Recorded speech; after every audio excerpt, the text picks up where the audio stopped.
महानगरपालिकेच्या हद्दवाढीबाबत मोठी अपडेट समोर आली आहे। 2027 मध्ये होणाऱ्या डिजिटल जनगणनेनंतर महापालिकेची हद्दवाढ निश्चित असल्याची माहिती आमदार राजेश क्षीरसागर यांनी पत्रकार परिषदेत दिली।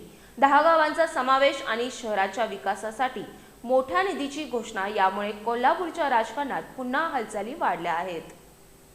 कोल्हापूर शहराच्या विस्ताराचा मार्ग आता मोकळा होण्याची चिन्ह दिसत आहेत। 2027 पर्यंत देशाची पहिली डिजिटल जनगणना पूर्ण होणार असून त्यानंतर लोकसभा आणि विधानसभा मतदारसंघाची पुनर्रचना होण्याची शक्यता आहे।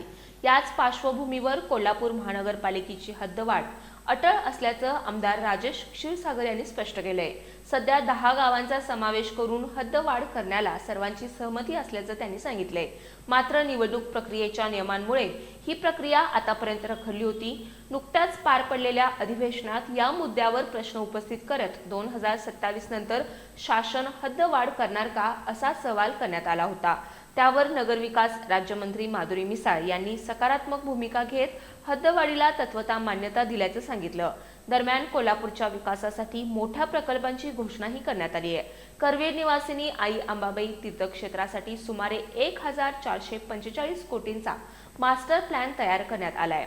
ऐतिहासिक रंकाळा तलावाच्या संवर्धनासाठी 30 कोटी, म्युझिकल फाउंटनसाठी 5 कोटी तर पर्यटन वाढीसाठी विविध सुविधा उभारण्यात येणार आहेत।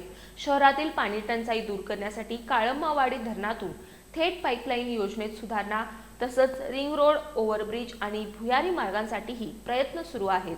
वाढती लोकसंख्या आणि पर्यटन लक्षात घेता पार्किंग व्यवस्था आणि वाहतूक नियंत्रणावरही भर दिला जाणार आहे। एकूणच 2027 नंतर कोल्हापूर शहराचा चेहरामोहरा बदलण्याच्या दिशेनं मोठं पाऊल उचललं जाणार असल्याबाबत संकेत मिळत आहेत।